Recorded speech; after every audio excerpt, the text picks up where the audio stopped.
안녕하십니까. 마무리 42페이지입니다. 자료가. 시험 봐라 하실 때까지 요것만 딱 10번 읽으세요. 70점 나옵니다. 다른 거 볼 생각하지 마시고 요거 10번 보고 다음 주에 하는 백선 그 지문 10번 보세요. 지문은 10번까지 못 보겠구나. 한 5번. 5번도 힘든가? 그럼 이거 5번, 지문 2번. 그렇게. 좀 악착같이 봐주세요. 그럼 돼요. 쭉 읽으세요. 한 번 읽고, 2번 읽고, 3번 읽고 하다 보면 시간이 점점 줄어들어요. 한 3번 읽을 때까지는 고통스러워도 3번 정도 일단 악착같이 좀 읽어주시고, 그리고 한 번 읽기 시작하면 멈추지 마세요.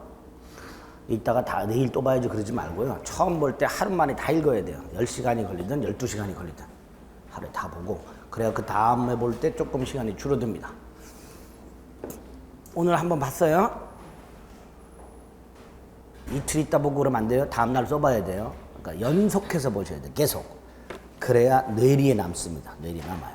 그러니까 어차피 시험 볼 때까지 이제 4, 7, 28. 4주도 안 남았군요. 24일 남았으니까 24일 동안 할 수 있는 게 얼마 안 돼요. 그때 민법은 뭘 해야 될까? 기본서 붙들고 있을 수 없고요. 예상 문제집 붙들고 있을 수 없습니다. 그러니까 요것만 그냥 한 5번 이상 읽어주세요. 그렇게 하면 됩니다. 아시겠죠? 다음 주 백선 문제도 좀 꽉 보셔야 되는 것들이고요.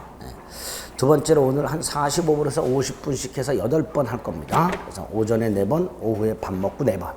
그래서 6시에서 6시 반까지 끝낼 거니까 두려워하지 마세요. 세 번째로 여러분들이 익히 알고 계시는 거, 그 다음에 조금 난이도가 떨어지는 거, 그런 건 그냥 넘어갑니다.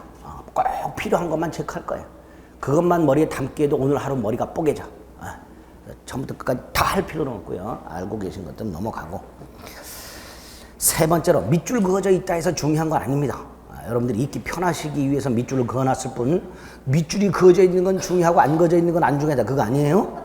다 중요해요. 여기 있는 것들은 다 중요한데 그래서 여러분들이 읽으실 땐 다 봐야 되는데, 이제 강의할 때는 딱 필요한 거, 그런 것만 딱 체크할 거예요. 그렇게 생각하시면 됩니다. 네 번째로, 최대한 판서는 자제하겠습니다. 어차피 여러분들이 시험장 가서 기억나야 되는 건 제 음성이에요. 판서된 게 기억나는 게 아니라 제 음성이 기억이 나야 합격을 해요. 되도록이면 말로 할 거예요. 근데 여기 조금 빨라. 그러니까 잠깐이라도 딴 생각하거나, 그럼 놓쳐. 집중해야 돼, 오늘 하루죠. 그래서 집에 가면 쓰러져요. 정말로 집중해서 들으신 분들은 집에 가면 쓰러져. 아무것도 못해요. 근데 만약에 집중 안 하신 분들은 특강 끝나고 나서 펄펄 기운이 남아. 그럼 안 돼. 그래서 막 맥주도 마시고 가고 막 그래. 와, 특강 들었다 그러면서. 그럼 안 돼요. 거의 쓰러질 정도로 집중해서. 몸은 안 써도 이 머리를 집중해서 쓰면 쓰러지게 돼 있습니다. 그렇게 들어주시면 되겠어요. 아시겠죠? 그리고 우리가 꼭 봐야 되고 꼭 점수를 많이 맞아야 되는 민총과 계약을 정신 말랑말랑 할 때 먼저 할 겁니다. 그리고 이제 밥 먹고 나면 어리어리하죠? 그때는 뭐 어차피 틀려도 그만, 맞아도 그만인 물권법하고 특별법을 할 거예요. 그렇게 자료는 배치를 해놨습니다. 됐죠? 그럼 시작하겠습니다. 1페이지 민법 총칙 5덩어리가 있죠. 법률행위, 의사표시, 대리, 무효취소, 부관. 그 중에 법률행위에서는 첫째, 법률행위 종류와 관련된 거 물어보는 한 세트. 법률의 목적과 관련된 확정 가능 적법 사회적 타당성. 요거와 관련해서 사회적 타당성인 103조, 104조. 반사의 질성이 불공정한 법률행위. 그리고 법률행위 해석.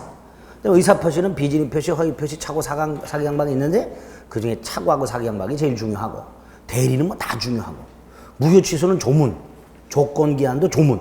요것만 잘 나오는 거 몇 가지, 그리고 판례 몇 가지만 딱 체크하시면 충분합니다.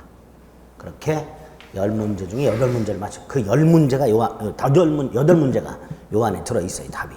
그러니까 딱 체크하시면 됩니다.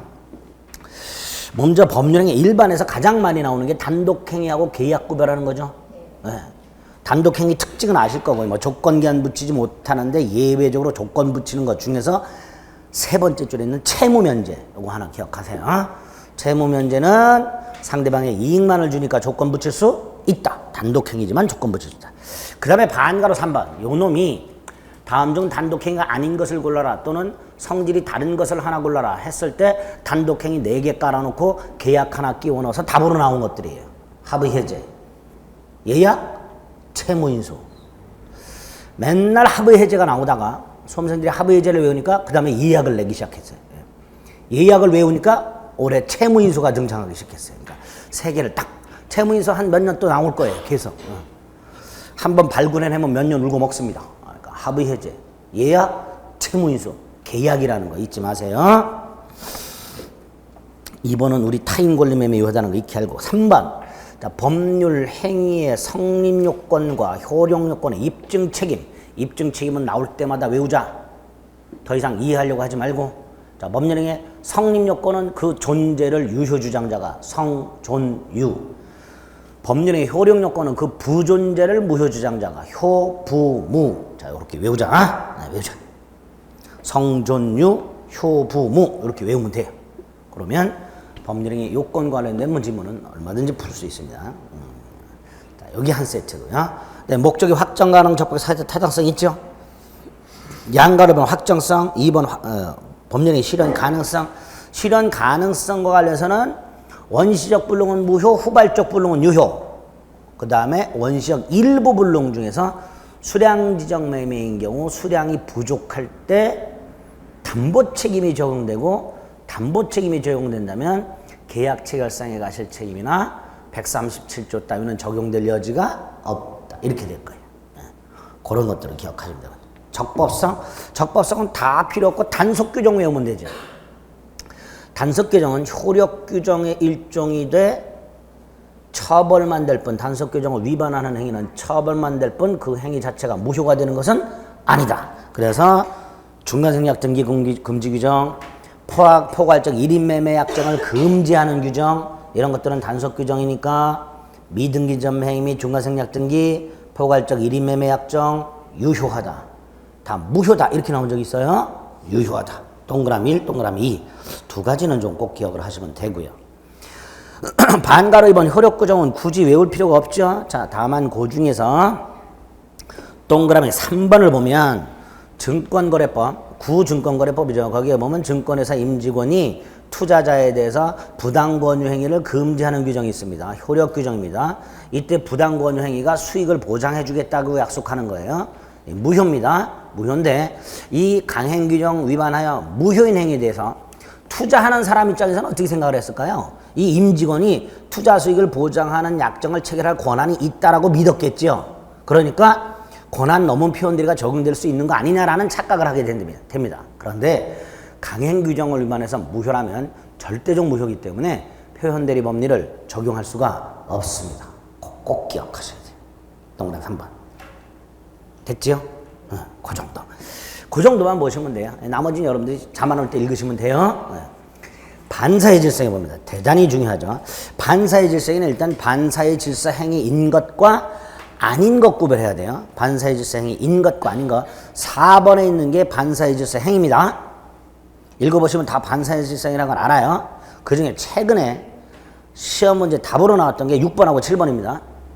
변호사법을 위반해서 변호사가 아닌 자가 소송 행위를 도와주고 승소가 되면 대가를 지급받기로 하는 건 강행규정 위반이면서 동시에 반사의 질서행위라고 했습니다. 그런데 여기에 더 플러스해서 이 소송을 대리해주고 하자 하는 자가 실비를 지가 납부를 했어요. 송달료라든가 이것도 받기로 하는 약정. 원래 실비를 받기로 하는 건 반사의 질서행위가 아니어야 되는데 대가 지급 약정과 일체를 이뤄서 반사의 질서행위에 해당한다가 판례입니다. 그게 6번이에요.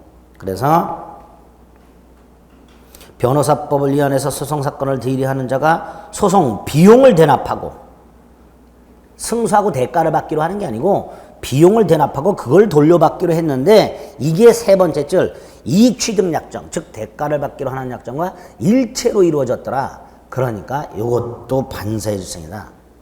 7번 도급인이 공사가 완공이 불가할 정도의 기간 내에 완공을 요구하고 수급인이 이를 수락하고 그 다음에 그 기간 내에 완공을 못하면 지체배상금, 줄여서 지체상금이라 합니다. 이걸 지급하기로 하는 약정은 불가능한 걸 요구하고 그걸 못했을 때 손해를 배상하기로 하는 약정이니까 반사의 질성으로 무효가 됩니다. 그리고 빠진 게 하나 있죠? 형사사건 성공보수약정. 왜 뺐냐 자식아? 여러분들 기억하시라고. 형사사건 성공보수약정 반사의 질서에 해당 된다. 형사사건 성공보수약정은 반사의 질서에 해당된다. 반면에 민사사건 성공보수약정은 반사의 질서가 아니다. 이렇게 되겠죠. 거기까지. 그 다음에 이제 안가로 보면 반사의 질서행위 아닌 것도 쫙 읽으셔야 되죠. 그 중에서 특히 4번에 있는 건 우리 익히 알고 있는 거고요. 5번. 도박 채무자가 도박 채무를 변제하기 위해서 도박 채권자에게 부동산에 대한 처분 권한을 주고 도박 채권자가 그 처분 권한에 터잡아서 그 부동산을 매각을 하는 행위. 이 두 개는 반사의 질서행위가 아니다 그랬죠? 꼭 기억하셔야 돼요. 5번. 6번하고 7번은 우리 전통적으로 잘 나왔던 건 계속 나오고 있으니까 꼭 기억하셔야 되죠. 강제피행을 면할 목적으로 허위의 근저당권 설정 등기를 격려하는 행위. 이건 올해도 다른 산업인력관리공단 자격증의 지문으로 나왔습니다. 7번 법률의 상직과정에 강박이라는 불법적 방법이 상행된 경우 이런 건 반사의 질서가 아니다. 그랬습니다. 자, 이렇게 반사의 질서 행위인 것과 아닌 것들 읽어주시되 체크해드렸던 걸 중심으로 해서 꼭 외우셔야 돼요. 아시겠죠? 구별해야 돼. 그래서 그 다음에 두 번째로 나올 만한 게 부동산 이중매매라 했습니다. 갑이 여러 개 부동산을 매각을 하고 등기를 넘겨주기 전에 병에게 매각을 했다. 최근에는요. 등기는 넘겨주지 않고 인도는 했다. 이렇게 나오는 경우도 있어요. 얘가 점유를 하고 있다. 인도는 했다. 어떤 지분을 내기 위해서 나오냐면 유치권 문제를 물어보기 위해서 나오게 됩니다. 어쨌든 이렇게까지 나와요. 근데 어쨌든 얘가 소유권을 취득하는 게 원칙입니다. 그 다음에 얘는 갑에 대해서 계약을 해지하고 손해배상 책임, 즉 채무 불이행 책임을 물을 수 있어요. 그런데 얘가 부동산을 내놓으라고 해. 그때 얘가 갑에 대한 손해배상 채권을 피담보 채권으로 하여 유치권을 주장할 수 있는가? 있다 없다? 유치권 안 된다 그랬어요. 우리가 유치권 안 되는 거 6개 외우고 있습니다. 보증금, 권리금, 부속물 매매대금, 건축자재대금, 채무 불이행을 이유로 하는 손해배상 채권. 그게 요거예요. 갑이 채무 불이행했죠? 손해배상 청구할 수 있죠? 그걸 피담보 채권으로 유치권 행사할 수 있는가? 안 된다. 요것도 최근에 등장합니다. 지문이. 새로운 것들로. 일단 요게 하나고요. 두 번째로 얘가 갑의 배임행위에 적극가담하면 반사의 질서가 된다 그랬습니다. 근데 적극가담의 뜻. 얘가 제일매매 사실을 알고 있는 것만으로는 적극가담이 아니다. 알면서 적극적으로 매도 권유 요청해야 적극가담이 되고 반사의 질서가 된다. 두 번째, 반사의 질서가 되면 요 등기가 무효가 된다. 이때 꼭 기억해야 될 것 두 개. 말소시키는 방법 직접 안 돼. 갑이 말소 청구 안 돼. 을이 갑을 대위하여. 요거 하나. 병등기를 말소하는 방법 하나. 두 번째, 병과 거래한 전득자는 선악불문하고 소유권 취득할 수 없다라는 거. 즉 전득자는 선악불문하고 선이라 하더라도 제2매매가 유효라고 주장할 수 없다라는 거. 두 가지는 꼭 기억하셔야 되고 이제 여기에 추가해서 을은 제2매매 계약을 채권자 취소권 행사해서 취소할 수 없다라는 거 하나. 마지막으로 을이 병에게 직접 할 수 있는 거 하나. 불법행위 손해배상. 을은 병에게 뭐 할 수 있다고요? 직접 불법행위 손해배상을 청구할 수 있다는 것. 그거까지. 그런 내용들이 양가로 6번. 부동산 이중매매에서 제2매매가 예외적으로 무효가 된 경우 요건과 2번 동그라미 1, 2, 3, 4, 5, 6까지 깡그리 머릿속에 넣으셔야 돼요. 아시겠죠? 다 설명드린 거예요. 그 다음에 좀 전에 말씀드린 거 하나 추가. 병이 유효하게 소유권을 취득했을 때, 즉 적극가담이 없었을 때 병이 을에게 부동산 인도를 요청한 경우 을이 갑에 대한 손해배상 채권을 피담보 채권으로 하여 유치권을 주장할 수는 없다. 요거 하나 추가. 이렇게 기억을 해주시면 됩니다. 됐지요? 빨라요? 천천히 할까요? 괜찮지요? 네.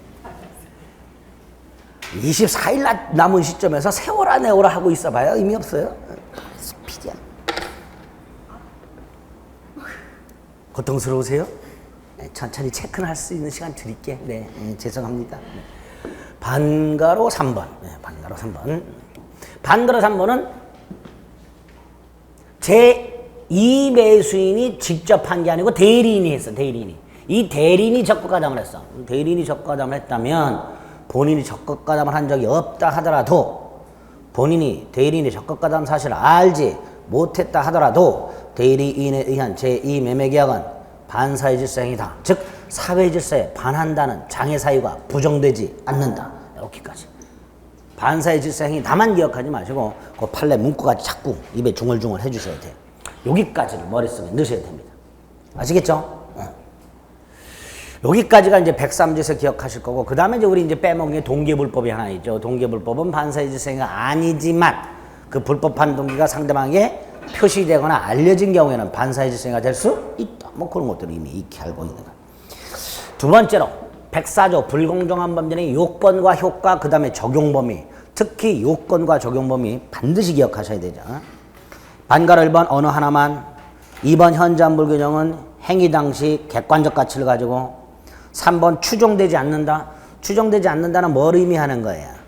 급부와 반대급부의 현저한 불균형이 있다 하더라도 공박경설 무경험이나 폭리의사가 추정되지 않으니까 엔드 피해자가 전부 주장 증명해야 된다. 무효 주장자가 요건을 전부 주장 증명해야 된다.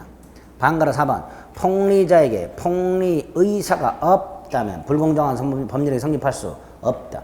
폭리의사라는 건 피해자의 궁박, 경설, 무경험을 알면서 이걸 이용하려는 의사를 말한다. 네, 그거까지. 적용 범위 반드시 외워야 되죠. 기부증여와 같은 무상행위, 경매 적용 안 돼. 반면에 채권 포기 같은 단독행위나 부재소 합의에 적용돼. 꼭 기억해야 되죠. 9번 대리인에 의한 불공정한 법률행위 궁본 경무대. 공박은 본인 기준, 경설무경험은 대리인 기준. 10번 추인은 안 돼. 그러나 11번 전환은 돼. 강행규정 위반 행위, 반사회 질서 행위, 불공정한 법률 행위 모두 추인하더라도 효력이 생기지 않는다. 즉 추인은 안 된다. 그러나 불공정한 법률이 많은 전환이 인정된다. 딱 그렇게. 여기까지가 법률의 목적과 관련된 것들. 그 다음에 그 목적을 밝히는 걸 법률행위 해석이라 그랬어요. 자, 해석의 뜻을 먼저 기억합니다. 반가로 1번 표시행위에 부여한 객관적 의미를 명백하게 확정하는 것. 즉 내심적 의사가 아니라 표시행위에 부여한 객관적 의미를 합리적으로 해석하는 것. 그래서 반가로 2번 갑의 의사와 표시가 불일치할 때 상대방이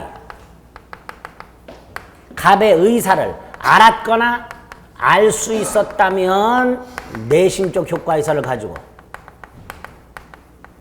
해석해야 되지만 보통은 알 수 없지요. 보통은 알 수 없어요. 알 수 없을 때는 표시상 효과의사를 가지고 요걸 기준으로 법률행위를 해석해야 된다. 꼭 구별해서 기억하셔야 돼요. 안 틀릴 것 같아도요. 이걸 크로스로 가끔 냅니다. 이렇게. 그럼 틀린 거예요.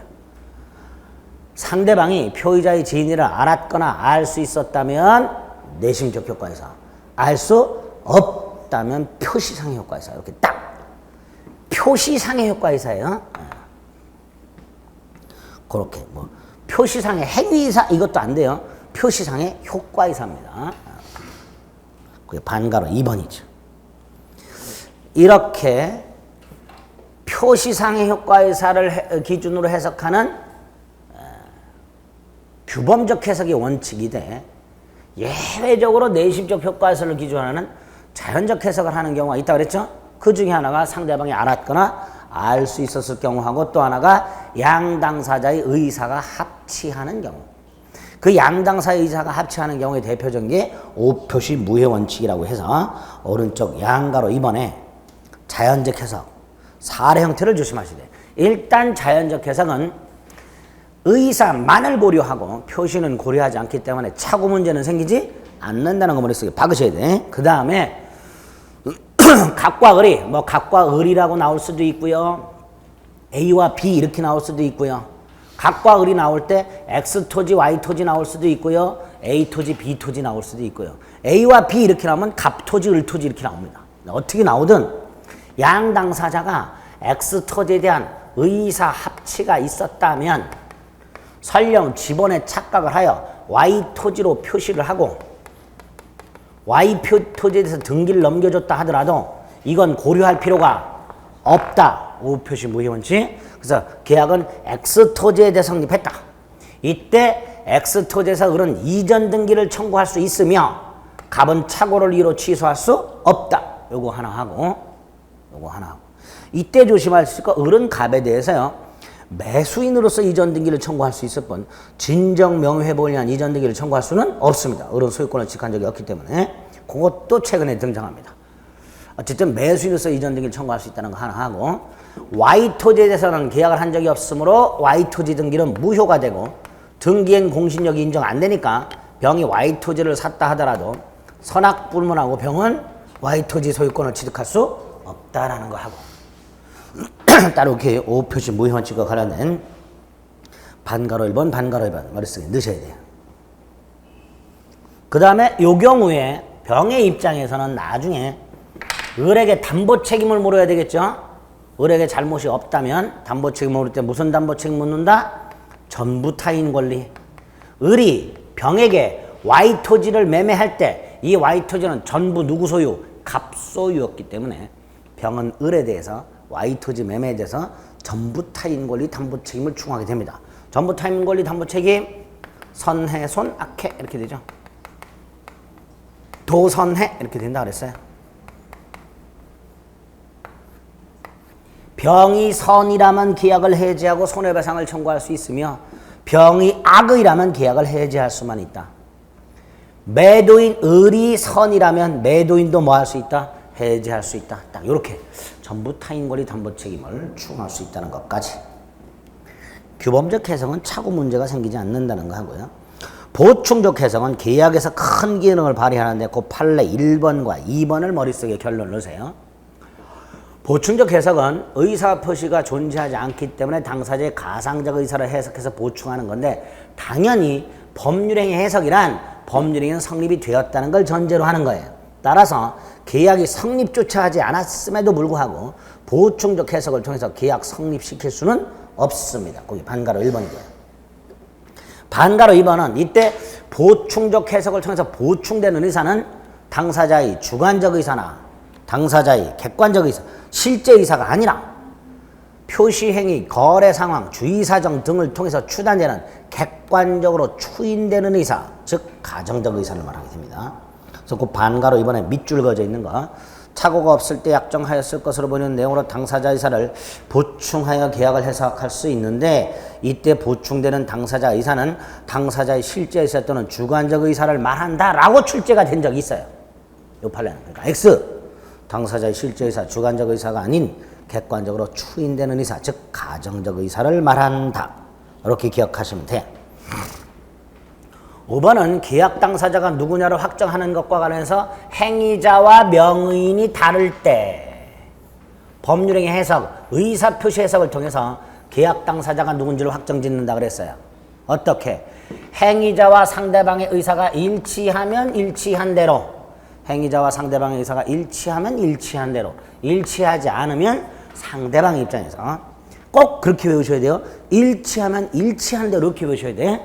일치하지 않으면 상대방 입장에서 상대방이 합리적이라면 누구를 계약 당사자로 이해했을 것인가에 의해서 당사자를 결정한다. 양가로 7번 법률행위의 잘잘못 대법원 심판 대상이 된다. 법률행위 해석의 당부 대법원 심판 대상이 된다. 즉 법률행위 해석은 법률 문제다. 사실 문제가 아니라 법률 문제다. 여기까지가 법률 행위와 관련된 첫 번째 덩어리예요. 요 정도 체크해 주시면 두세 문제 나오는 거 다 맞출 수 있습니다. 다 맞춰야 돼요. 두 번째 덩어리가 의사표시고요. 의사표시는 비정상적 의사표시가 4개가 나옵니다. 그 중에 비진의 표시 107조. 조금 출제 빈도는 떨어지죠. 비진의 표시는 원칙적으로 표시한 대로 유효하되 다만 상대방이 표의자의 지인이 아님을 알았거나 알 수 있었을 경우 107조 1항 단서 107조 1항 단서까지 외워야 된다 그랬어요. 상대방이 표의자의 지인이 아님을 알았거나 알 수 있었을 경우에는 악의 또는 과실이 있으면 무효가 된다. 일단 조문 확인하신 다음에 지인의 뜻 문장 3개 외우자. 지인의 뜻 첫째, 특정한 내용의 의사표시라고자 하는 표의자의 생각을 말한다. 두 번째, 진정으로 마음속에 바라지는 아니하였다 하더라도 최선이라고 판단했다면 비진이 표시라고 할 수는 없다. 마지막으로 강박에 의해서 재산을 강제로 뺏긴다는 것이 진심으로 잠재되어 본심으로 잠재되어 있다 하더라도 일단 강박에 의해서나마 증여를 하기로 하고 증여 의사를 표시한 이상 비진이 표시라고 할 수는 없다. 그 문장 한 10줄 되죠? 네, 국민교육헌장. 중얼중얼 외워야 돼. 나는 도저히 못 외우겠어. 그럼 10번 안 읽은 거예요. 외워져. 네. 돌고래도 외울 수 있어요. 네, 10번만 읽으면. 아시겠죠? 그러니까 나는 외우지 못해. 그럼 나는 돌고래보다도 못한가 봐. 이렇게 생각을 자꾸 해. 그럼 자존심 상해서라도 외우게 돼. 그 다음에 비진이 표시와 관련해서는 판례 몇 가지 체크할 게 있는데요. 양가로 위반 3페이지. 증권회사 직원이 남편을 안심시켜는 부인 고객 요청에 따라 증권 투자로 인한 고객 손해에 대해 책임지겠다는 내용의 각서. 비진이죠? 상대방이 알죠? 그러니까 무효. 이렇게 되겠죠. 3번. 법률상 대출을 받을 수 없는 갑을 위하여 을이 자기 명의로 대출을 받아주는 경우 을이 주채무자다. 따라서 이 대출 약정은 무효가 아니다. 양가로 3번. 반면에 밑으로 내려가면 5번 통정허위 표시 무효에 양가로 2번이 있어요. 똑같은 내용인데 양가로 2번 똑같은 내용인데 금융기관이 이를 양해하고 일부러 양에다 굵게 해놨죠. 요 단어를 찾아내면 돼. 다른 거 필요 없어요. 만약에 똑같은 내용이야. 대출을 받을 수 없는 갑을 위해서 을이 대신 대출을 받아주는데 금융기관이 이걸 양해했다. 그러면 이때는 허위 표시로 무효가 된다. 그래서 위에 양가로 3번과 5번의 양가로 2번 어디가 다른지 양해가 있는지 없는지 그것만 가지고 판단하면 돼요. 아시겠죠? 네. 그 다음에 양가로 4번 거짓 사직서 제출과 관련해서는 비진이 표시는 공법상 의사 표시는 적용되지 않는다 그랬죠. 그래서 공무원의 거짓 사직서 제출, 국립대 교수의 거짓 사직서 제출은 상대방이 알았는지 여부를 묻지 않고 사지 효과는 그대로 발생한다. 그랬습니다. 그 반가로 2번이 꼭 기억하셔야 되고요.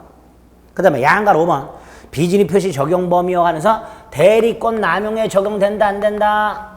된다. 대리권 남용에 107조 1항 단서가 유추 적용된다. 그래서 대리인이 대리권의 범위 내에서 범위를 넘으면 안 된다 그랬어요. 대리인이 대리권의 범위 내에서 대리 행위를 했으나 개인적 이익이나 제3자 이익을 도모하는 배임적 대리 행위를 한 경우라 하더라도 일단 대리권 범위 내의 대리 행위가 있으니까 유효한 대리 행위 단 상대방이 대리인 배임적 의도를 알았거나 알 수 있었을 경우에는 비진이 표시 규정을 유추 적용하여 본인에겐 효력이 생기지 않는다라고 해석을 한다 그랬어요. 그래서 대리권 남용의 비진이 표시 규정이 적용된다. 이렇게 말을 하죠. 그 양가로 5번. 자, 5번 허위 표시는 상대방과 합의하에 이루어지는 비진이 표시다. 그러나 선의 제3자에게는 대항하지 못한다. 자, 이때 선이 추정된다. 제3자가 선의 증명할 필요 없다. 과실 유무는 묻지 않는다. 선이기만 하면 보된다. 마지막으로 선의의 제3자가 무효를 주장하는 것은 무방하다. 세 가지는 기본이죠. 양가로 1번 선의의 제3자에게 대항하지 못한다. 선의의 제3자가 무효를 주장하는 것은 무방하다. 그 다음에 양가로 5번을 먼저 보면 세 번째 줄 양가로 5번 찾으셨어요. 세 번째 줄 제3자는 선의로 추정된다는 거 하고요. 제3자는 과실 유무는 따지지 않는다 하고 이런 것들 기억해 주시면 돼요. 됐지요? 그 다음에 그 위에 있는 것 중에 한 양가로 4번을 좀 결론을 기억해 주세요. 갑 주식회사 근로자들인 을이 군복무를 위해서 휴직계를 내려고 했더니 회사가 사직서를 내고 나중에 제대한 다음에 재입사하라. 이때 근로자 사직의 의사 없지요? 군대 가 있는 동안 계속 근속연수에 포함을 안 시키려고 회사가 잔머리 굴린 거예요. 이때 근로자는 사직의 의사 없이 사직서를 냈고 회사는 이미 알고 있으므로 무효가 된다. 그래서 양가로 4번 결론 좀 기억해 주셔야 되고요. 그 다음에 양가로 5번과 관련해서는 108조 2항 허위 표시에서 잘 나오는 게 두 가지예요. 하나가 108조 2항의 제3자 보호되는 제3자죠. 보호되는 제3자예요. 이렇게 또 말을 해요. 허위 표시의 무효로 대항할 수 없는 제3자 이렇게도 말을 해요. 그래서 허위 표시의 무효로 대항할 수 없는 제3자는 보호되는 제3자, 제3자에게 대항할 수 없다라 할 때 그 제3자를 말합니다.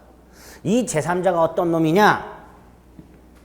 허위 표시 당사자와 그의 포괄 승계인 이외의자 중에서 허위 표시 행위를 기초로 하여 새로운 이해관계를 맺은 자, 이게 기준이에요. 판례. 이 기준에 따라서 제3자에 해당하는 놈 반가로 1번, 반가로 2번, 유사판례 오른쪽 반가로 3번까지가. 근데 이거 하나하나 읽고 있다 보면 머리가 멘붕이 돼. 그래서 우리는 오른쪽 반가로 4번 제3자가 아닌 놈 외우자, 아닌 놈 외우자. 그래서 찾자.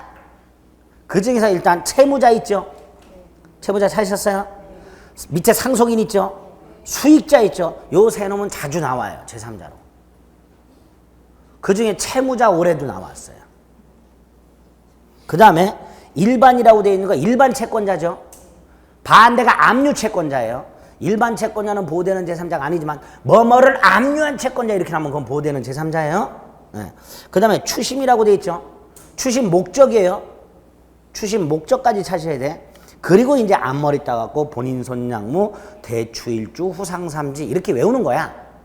일단 외워놓고 그 다음에 그놈들이 누군지를 알아야 돼. 잔뜩 외웠어. 본인 손양무. 근데 이게 어디에 적용되는지 몰라. 이게 심각해.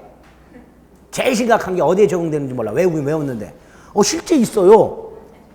기종적 기해무가 뭐예요? 이렇게 물어보시는 분들이 있어. 지금 이 시점에서. 괜찮아. 아직 20 며칠 남았어. 외우면 돼.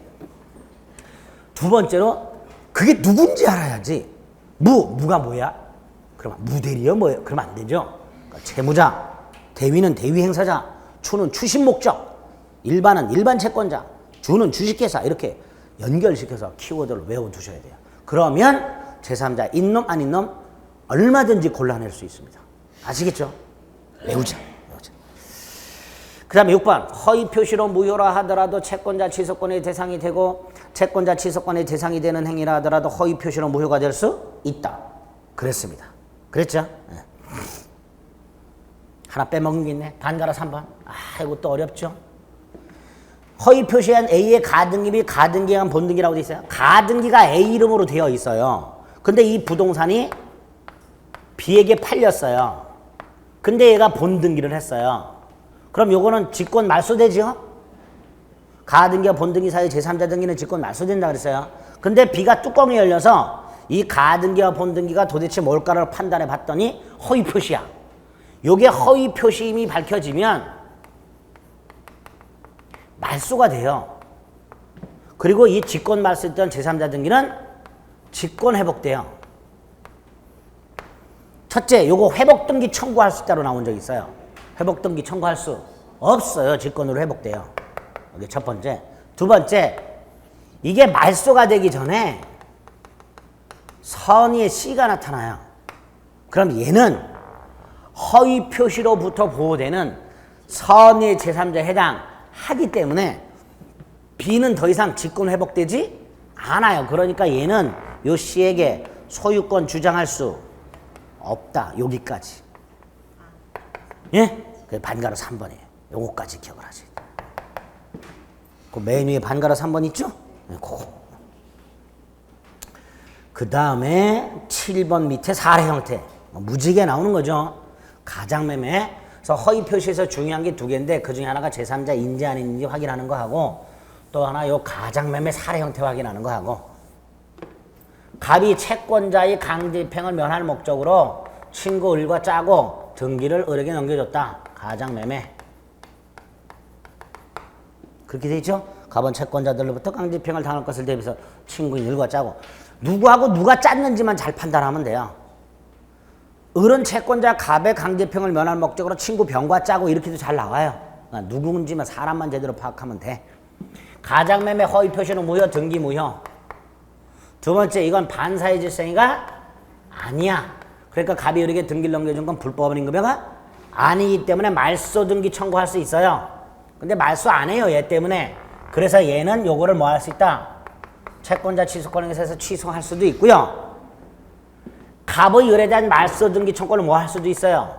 대위할 수도 있죠. 두 개. 특히 이게 최근에 또 등장을 해요. 잘 안 나오던 지문인데. 가장 매도인의 채권자는 가장 매매 계약을 채권자 취소권 행사해서 취소할 수도 있고 가장 매도인이 가장 매수인에 대한 말소 등기 청권을 대위 행사할 수도 있다. 그 다음에 이 상태에서 을이 병에게 팔아먹으면 병은 선이라면 소유권 취득, 악의라면 소유권 취득할 수 없다. 병이 선이라면 선의 병과 거래한 전득자는 선악불문하고 소유권 취득한다. 엄폐물의 법칙. 병이 악의라면 악의의 병과 거래한 전득자는 선의만 보호되고 악의는 보호받지 못한다. 그래서 악의의 제3자와 거래한 선의의 전득자도 108조 2항에서 보호되는 제3자에 해당한다. 제3자나 전득자가 소유권을 취득하게 되면 결국 갑은 소유권을 상실하게 되었다. 그래서 갑은 을을 상대로 부당이득 반환 청구할 수 있고 불법행위 손해배상을 청구할 수 있다. 이렇게까지. 자, 기억하시면 되고 요거하고 구별해야 될 게 가장에게 은닉행위가 있었죠. 갑이 을과 증여하면서 증여를 가장하고 매매로 증여를 은닉하고 매매로 가장했다. 매매는 가장행위로 무효다. 그러나 증여는 은닉행위로 유효다. 그래서 을등기도 유효다. 그래서 을과 거래한 병은 선악불문하고 소유권을 취득한다. 이렇게 가장매매하고 가장행위, 은닉행위하고 구별을 좀 해 주셔야 됩니다. 그 내용이 사례와 양가로 8번에 한꺼번에 나와 있습니다. 반드시 정리를 해 두셔야 될 부분입니다. 여기까지가 두 번째 허위 표시. 세 번째가 차고. 차고는 백구조. 의사 표시가 불일치하고 불일치를 표의자가 모르고 있는 거. 그래서 첫째 기억할 게 동기의 차고. 동기의 차고는 원칙적으로 차고가 아니다. 단 두 가지 경우는 차고가 될 수 있다. 그 동기가 상대방한테 표시되어 알려진 경우하고 유발된 경우하고. 이때 표시되어 알려진 경우에는 합의는 필요가 없다. 표시되어 알려져서 법률행위 내용이 되었다라고 인정되기만 하면 충분하고 상대방과의 합의까지는 이루어질 필요가 없다. 반가로 2번. 거기 하나 있고 반가로 1번. 상대방에서 유발됐다면 뭐가 필요 없다? 표시될 필요가 없다. 동기의 착오가 상대방에 의해서 유발되었다면 설령 그 동기가 표시되지 않았다 하더라도 착오가 될 수 있다. 그 다음에 이제 중요 부분 착오인 것 아닌 것 확인해야 돼요. 그 중에 양가로 2번에 반가로 1번 첫 번째 줄 경제적 불이익 이것도 중요 부분의 기준이다. 경제적 불이익이 없다면 중요 부분을 할 수 없다. 그래서 반가로 2번 시가착오, 소유자 착오, 면적 부족 이런 것들은 중요 부분에 관한 착오가 아니다 하고 그 위에 구상금 채무 요거 키워드 보증인이 채무자의 채무가 소비대차 채무자라고 보증을 썼는데 나중에 왔더니 구상금 채무더라. 이런 거 중요 부분 착오 아니라 그랬죠. 키워드로 외워야 돼요. 또 하나 가압류 등기 원인 무효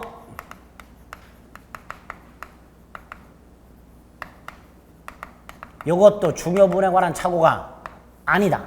그래서 토탈 5개 시가착오, 면적착오, 소유자 착오, 구상금 채무, 가압류 등기 원인 무효 딱 요렇게 외워두자. 그런 단어들이 나오면 요건 중요 부분에 관한 착오가 아니다. 요거는 없어요. 요거 쓰세요. 가압류 등기 원인만 하나 추가하시면 돼요.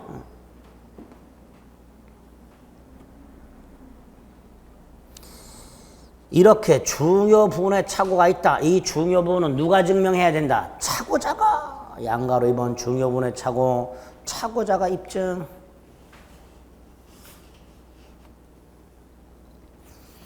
양가로 한번 중요 부분에 착오가 있다 하더라도 중대한 과실이 있으면 취소 못하죠. 이때 중대한 과실은 현저한 부주의를 말한다. 반가로 1번 개인적으로 토지거래라고 돼 있죠. 그런데 세 번째 줄 조치를 취하지 않아. 그럼 뭐예요? 확인 제대로 하지 않았다는 거죠. 그럼 중대한 과실이 있기 때문에 취소할 수가 없다. 하나 더 다음 페이지 공장을 짓고자 하는 자가 땅을 사면서 그 땅에 공장을 지을 수 있는지 여부를 제대로 확인하지 않아. 이것도 중대한 과실이 있다. 중대한 과실이 있는 거 2개. 반가로 3번 입증은 누가 한다? 상대방이. 중대한 과실에 대한 입증은 누가 한다고요? 상대방이. 4번 차고 취소한 사람 상대방에게 손해배상할 필요 없다. 없다. 5번 사골지문 매매계약이 적법하게 해제된 후에도 차고 취소할 수 있다. 이건 올해 산업인력관리공단 자격증 중에서 3군데나 나왔어. 3군데. 징그러 죽고 싸죠. 근데 그만 낼 때도 됐는데 달쿠 달아서 또 나와. 마지막으로 사기강박. 사기강박은 의사표시가 일치해야 된다 그랬어요. 일치. 따라서 갑이 병의 기망에 의해 신원보증서류에 서명 날인한다는 착각에 빠져서 연대보증서류에 서명 날인한 경우 의사는 신원보증, 표시는 연대보증. 그러니까 아무리 제3자 기망이 있다 하더라도 사기를 이유로는 취소할 수 없고 차고 취소한 문제가 될 뿐이다. 중요하죠. 양가를 1번 개념과 관련해서 2번 사기강박이 성립하려면 인과관계하고 2단의 고의와 위법성이 있어야 돼. 인과관계가 있고 2단의 고의가 있어야 돼. 고의가 2개나 있어야 돼. 따라서 과실기망, 과실강박 있을 수 없다. 과실 있는 기망행위는 취소할 수 없다. 양가로 2번. 양가로 4번 위법한 기망과 관련해서 반가로 1번 부작위한 기망도 있을 수 있다. 그래서 반가로 2번 갑이을과 임대차를 했어요. 을이병과 임차권을 양도합니다. 임차권을 양도할 때 을이 입방정을 떨었어. 갑의 동의를 받아주겠다. 근데 동의를 못 받아줘서 담보책임 묻습니다. 그런데 을이 아무 말을 안 했어. 갑의 동의를 받아주겠다는 말을 안 했어. 그럼 담보책임은 성립하지 않지만 사기가 된다 그랬어요. 알려줘야 되는데 알려주지 않았기 때문에. 그게 반가로 2번이에요. 임차권 양도계약 체결 당시 임차권 양도인이 건물에 대해서 임대차 기간 연장이나 임차권 양도에 대한 임대인 동의 여부를 확인해서 양수인에게 설명해 줘야 되는데 안 했어. 안 했으니까 기망이 돼요. 만약에 설명을 했어. 근데 동의를 못 받아줬어. 이때는 입방정 떨었는데 동의를 못 받아줬으니까 담보 책임진다 그랬죠? 그때는 담보 책임으로 가요. 반가로 3번 자주 나오죠? 위법한 기망 아니라는 거. 4번 일정 수익 보장해 주겠다. 역시 위법한 기망 아니다. 반가로 1, 반가로 2 위법하다. 3, 4 위법하지 않다. 이렇게 기억하시면 돼요. 강박 1번 됐고 2번 정당한 권리 행사로서의 고소고발한 상대방에게 공포심을 일으켰다 하더라도 위법한 강박 아니죠. 이게 위법한 강박이 되려면 거기 부정한 이익 취득 목적이 있죠. 또 하나가 수단 위법. 부정한 이익 취득을 목적으로 하거나 수단 위법하다. 그러면 위법한 강박이 된다. 그게 반가로 2번. 반가로 3번 강박의 정도가 극심하면 뭐가 된다? 무효가 된다. 무효가 된다. 작년 시험지문 중에 작년 다른 자격증 시험지문 중에 다음 중 무효일 수도 있고 취소할 수도 있는 것을 고르면 답이 뭐였을까요? 강박에 의한 의사표시였어요. 무효도 될 수 있고 취소도 할 수 있는 경우는 이 답이 강박에 의한 의사표시였습니다. 그래서 강박의 정도가 극심하지 않으면 취소, 강박의 정도가 극심하면 무효 이렇게 됩니다. 그렇게 기억하시면 되겠고요. 제일 중요한 게 6번이죠. 상대방 있는 의사표시에서 상대방이 아닌 제3자가 사기나 강박을 했을 때 사기나 강박을 당한 사람은 상대방이 그 사실을 알았거나 알 수 있었을 경우에 하나여 취소할 수 있다 그랬어요. 이때 요 제3자 있놈과 안 있놈을 구별하자. 110조 2항의 제3자 있놈과 안 있놈. 110조 2항의 제3자는 상대방과 동일시할 수 없는 자, 상대방의 피용인이나 제3자를 위한 계약의 수익자가 여기에 해당이 되고요. 이게 110조 2항의 제3자고요. 110조 이항의 제3자가 아닌 놈, 상대방과 동일시할 수 있는 자, 상대방의 대리인 이렇게 딱 구별을 하셔야 돼요. 그래서 갑이 상대방의 대리인으로부터 사기나 강박을 당했다면 갑은 상대방의 지부지를 묻지 않고 설령 상대방이 선의 무과실이라 하더라도 취소할 수 있다. 이렇게 되죠. 꼭 기억하셔야 돼요. 양가로 6번. 타 권리와의 경합에서는 반가로 2번과 반가로 3번. 반가로 2번은 사기라 강박을 당한 사람은 취소할 수도 있고 계약을 취소할 수도 있고 손해배상을 청구할 수도 있어요. 요거 안에서 두 가지를 기억하셔야 돼. 중첩적으로 행사할 수 있다는 거 하고요. 두 번째, 취소하지 않아도 손해배상 청구할 수 있다는 거. 맨날 손해배상을 청구하려면 먼저 취소해야 된다 이렇게 나와요. 틀린 지문이죠. 세 번째가 취소했을 때의 부당이득 반환 청구하고 요 손해배상 청구는 중첩적으로 행사할 수는 없고 선택적으로 행사할 수 있다는 거 하고 반가로 2번과 반가로 3번 이 두 가지를 꼭 머릿속에 넣으셔야 돼. 됐죠? 그 정도. 여기까지가 의사표시에서 보셔야 될 내용들입니다. 8번의 의사표시록 발생 시기 일부러 조문 박스 쳐놨죠? 조문 자체가 잘 나옵니다. 외워야 돼요. 그 중에 111조 2항은 징글징글하게 나옵니다. 의사표시자가 통지를 발송하러 사망하거나 제한 능력자가 되었다 하더라도 그 의사표시록에 영향을 미치지 않는 꼭 기억하셔야 되죠. 나머지는 어렵지 않고 양가 5번 반송되지 않은 거 보통 우편과 내용증명 등기를 구별하자.